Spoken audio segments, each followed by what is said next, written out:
فیضان گرامی، یہ 2020 کے 19 کے اختتام پہ کرونا وائرس شروع ہوا، 2020 اس کی نظر ہو گیا۔ چند باتیں آرام سے پیش کروں گا، ان کو غور سے سنیے گا۔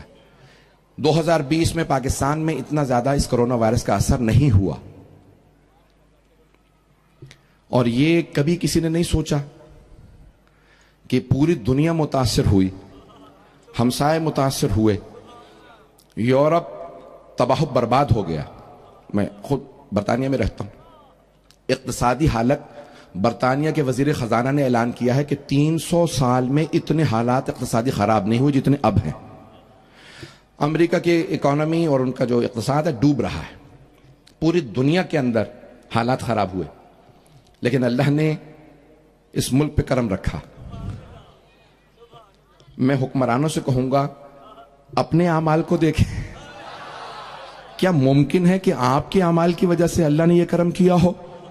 تو پھر ذرا مجلسوں میں آ کے دیکھ لیں، شاید یہاں کسی کی دعا قبول ہو رہی ہو، شاید اہل بیت کے ذکر کا صدقہ ہو، یہ ملک بچا رہا۔ یہ مسجدوں میں، امام بارگاہوں میں جو اتنی دعائیں ہوئی ہیں، گھر گھر میں لوگ محصور رہے لیکن دعائیں مانگتے رہے، شاید کسی غریب کی دعا قبول ہو گئی ہو۔ تو ان پہ رحم کھائیں، ان پہ سختی نہ کریں۔ یہ جو آپ کی رعایا ہیں، یہ بے انتہا مظلوم لوگ ہیں۔ تو بہرحال پاکستان میں حالات خراب ہوئے، لوگوں کی نوکریاں گئیں، لیکن دنیا بہت زیادہ متاثر ہوئی۔ اس کے بعد کیا ہونے والا، کیا حالات ہوں گے؟ کیا 2021 حالات فوراً ٹھیک ہو جائیں گے؟ نہیں، 2021 بھی تقریباً ایسا ہی گزرے گا جیسا 2020 گزرا۔ ویکسین آ چکا، لیکن ویکسین کی کوئی ضمانت نہیں ہے کہ یہ انسان کو ٹھیک کر دے گا۔ اور پھر کس کمپنی کا، کس میڈیسن کمپنی کا آپ ویکسین لگوا رہے ہیں، یہ انجیکشن لگوا رہے ہیں، اس پہ خود ایک پوری بحث ہے۔ اور یہ پاکستان میں نہیں ہے، یورپ امریکہ میں جا کے دیکھ لیجئے۔ ہالینڈ کی 87,000 نرسوں نے انکار کر دیا، ہم گنی پگ نہیں ہیں، ہم یہ ویکسین نہیں لگوائیں گے۔ کبھی آپ سارے کرونا وائرسوں کی دیکھ بھال کر رہی ہیں، لگوا لیجئے سب کا، نہیں، یہ انجیکشن ہمیں نہیں لگے گا۔ جب تک ضمانت نہیں دیتے کہ اس کے بعد کرونا وائرس نہیں ہوگا تب تک ہم نہیں لگوائیں گے۔ کا ضمانت کوئی نہیں دے سکتا، جب ضمانت نہیں دے رہے ہو تو پھر انجیکشن کس بات کا؟ یہ جتنی بڑی بڑی باتیں ہو رہی ہیں، تو یہ 2021 بھی انہی حالات سے گزرے گا۔ اقتصادی حالات اور بدتر ہوں گے۔ غریب ممالک کے اندر بہت سے کھانے پینے کی اشیاء خوردونوش، اس میں قلت آ جائے گی، اور قیمتیں بہت زیادہ بڑھ بھی سکتی ہیں۔ میں کچھ سب باتیں نہیں کہنا چاہتا، نہ پریشان کرنا چاہتا ہوں، صرف آپ کو سکھانا چاہتا ہوں کہ اپنے آپ کو تیار رکھیں۔ نجات کی صرف ایک کلید ہے، ایک کنجی ہے، ایک چابی ہے، وہ ہے وابستگی محمد و آل محمد سے۔ ایمان کو تھامے رکھیں، اپنے ایمان کو مضبوط رکھیں۔ سنیں گے، برداشت کریں گے میں اور کچھ بیان کروں؟ تو عزیزان گرامی، ابھی حالات اقتصادی، پھر اس کے بعد یہ سب کچھ لایا گیا ہے ایک نیا دنیا کے اندر نظام لانے کے لیے، سیاسی نیا نظام آئے گا دنیا میں اس کے بعد۔ اب وہ کب آتا ہے؟ اور نئی دنیا نہیں بنے گی، جو 20 30 سال 40 50 سال بعد ہونے والا تھا وہ آئندہ 5 سے 10 سال میں سب کچھ ہو جائے گا۔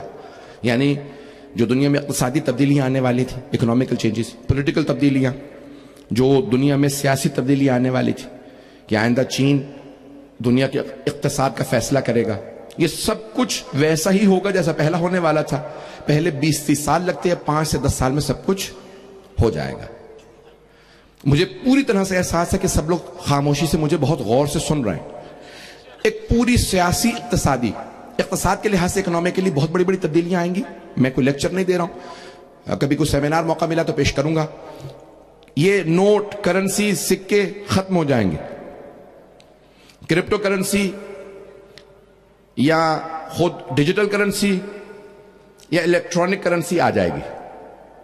پوری دنیا میں ایک ہی کرنسی ہوگی، اور وہ آئندہ چین رن کرے گا، چائنا کے ہاتھ میں اس کا اقتصادی ہوگا۔ کوئی بات نہیں گرامی، نئی کرنسیاں آئیں گی، یہ سب نوٹ وغیرہ ختم ہو جائیں گے، ایک کرنسی رائج ہوگی دنیا بھر کے اندر۔ آئندہ 5 سے 10 سال میں سب کچھ ہو جائے گا۔ 5 سے 10 سال میں یہ سب نئی کرنسیاں لے آئیں گے، چین ان کا، چائنا فیصلہ کرے گا۔ پاکستان کو ایک لحاظ سے فائدہ ہوگا کیونکہ اس کا الحاق اور اتحاد اب جن کے ساتھ ہے۔ جو حالات تھوڑے بہت خراب ہو رہے ہیں، وہ پاکستان نے اپنا قبلہ بدلا ہے، مجھے پرواہ نہیں۔ تو جو قبلہ و کعبہ تھا پاکستان کا، وہ محترم امریکہ صاحب تھا، اور اب جو ہے وہ چین ہو جائے گا تو اس کے بعد کچھ سیاسی تبدیلیاں آئیں گی. اب پاکستان کو فائدہ ہوگا چین کے ساتھ ہونے کا. راہداری بنے گی پورے ملک کے اندر, سڑکوں کے جال بچ جائیں گے, نئی ایئر لائنیں بھی آئیں گی, سفر بدل جائیں گے. چین نے کہا ہے کہ ہم پوری دنیا سے ون روڈ ون بیلٹ, ایک سلک روڈ کا جو تصور دیا ہے, ابرائے ریشم جو پوری سڑک بنے گی وہ بنائے گا. پوری دنیا میں بہت تیز ٹرینوں کا نظام لے کے آئے گا چائنا. آئندہ کاریں آہستہ آہستہ ڈرائیوروں کے بغیر چلیں گی. میں نے خود کئی ممالک کے اندر دیکھنا شروع کیا کہ کاریں آنا شروع ہو گئے. آٹونومس کار کہتے ہیں, آپ اس میں صرف ایڈریس ڈال دیں, پتہ ڈال دیں, پہنچا دے گی. آئندہ لوگ گاڑیاں خریدا نہیں کریں گے. بتاؤں یا چھوڑ دوں؟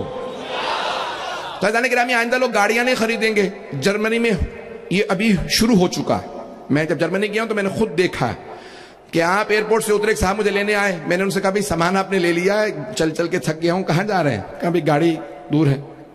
انہوں نے موبائل نکالا, گاڑی پہ لگایا, دروازہ کھل گیا. یہ کیا ہے؟ کہا مولانا گاڑی میری نہیں ہے, میں نے ہائر کی ہے, فون پہ کوڈ موجود ہے, لگایا ہے, دروازہ کھل گیا. اندر چابی موجود ہے, اسٹارٹ کی, الیکٹرک جو لگا ہوا تھا اس کے اوپر میٹر, اس کو فوراً اتارا, جس جگہ پہ مجھے لے کے جانا تھا وہاں اتارا, سامنے پارکنگ موجود تھی وہاں پہ گاڑی پارک کر دی. آئندہ لوگ گاڑیاں نہیں خریدیں گے, اس طرح سے گاڑیاں چلیں گی بغیر ڈرائیور کے.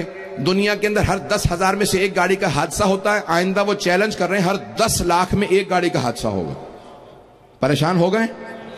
اب تھوڑا سا اور پریشان ہو جائے. اور لوگ تنگ کنجسٹڈ آبادیوں میں نہیں رہیں گے, دور دور چلے جائیں گے. ابھی نئی جو ٹیکنالوجی آ رہی ہے, جو مختلف ایپس لائے جا رہے ہیں, جیسے زوم ہے, آہستہ آہستہ سب چیزیں, نوکریاں, ملازمتیں, سب کچھ کمپیوٹرائز ہو جائیں گی. لوگ باقاعدہ اپنے ایپ کے ذریعے, اپنے فون کے ذریعے, اپنے کمپیوٹر کے ذریعے, لیپ ٹاپ کے ذریعے اپنے سارے کے سارے کام کریں گے. پڑھائی بھی وہیں ہوگی اور تعلیم بھی وہیں ہوگی, نوکریاں بھی وہیں ہوں گی. بہت زیادہ 80% ایسی نوکریاں ایجاد ہوں گی جو ابھی نہیں ہیں آئندہ 5 سے 10 سال میں. جیسے اب سے 30 سال پہلے, پریشان اگر ہو رہے ہیں تو مجھے سن لیجئے, میں نے وعدہ کیا تھا. اب سے 30 سال پہلے اگر کوئی کہتا کہ کوڈک کمپنی تھی جاپان کی, فلم بناتے تھے, کیمرے ہوتے تھے جس کے اندر, اب نئے بچے نہیں سمجھیں گے, پرانے والے سمجھ سکتے ہیں حضرات. کیمرہ ہوتا تھا اور اس کیمرے کے اندر فلم ڈلتی تھی, اسے فلم کہا جاتا تھا. ریل ہوتی تھی, تصویریں لیتے تھے. وہ ریل باقاعدہ تصویریں چھاپنے کے لیے لیبارٹری جاتی تھی, پھر باقاعدہ تصویریں نکالی جاتی تھی. پوری دنیا میں 80-90% سے زیادہ ریلیں کوڈک کمپنی تھی جاپان کی, وہ باقاعدہ ایجاد کرتے تھے. کچھ اور کمپنیاں بھی تھی, امیر ترین کمپنیوں میں تھی. 1996 میں بینکرپٹ ہو گئی, ختم ہو گئی, دیوالیہ, ختم. کا کیوں؟ ڈیجیٹل کیمرے آ گئے, فون آ گئے, سب کچھ ختم. آئندہ تصویریں لوگ فون پہ دیکھیں گے, کمپیوٹر پہ دیکھیں گے, چھاپیں گے نہیں, پرنٹ نہیں ہوں گے. یہ ایسے بہت سے کاروبار ختم ہو جائیں گے. اب ہر ملک کی کوشش یہ ہے کہ نئے نظام کے اندر میرا کچھ نہ کچھ کنٹرول ہونا چاہیے. بحث اس پہ نہیں ہو رہی ہے کہ نظام کیا ہوگا, اس نظام کو چلانے والا کون ہوگا. اب تک لوگ کہتے رہے بھئی ایک دنیا کے اندر خدا ہے, اس خدا کا نام امریکہ ہے.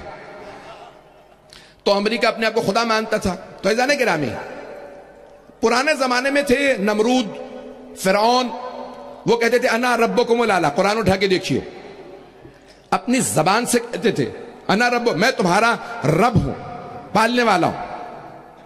اب کہتے نہیں ہیں لیکن حرکتیں وہی ہیں جو فرعون کی تھی.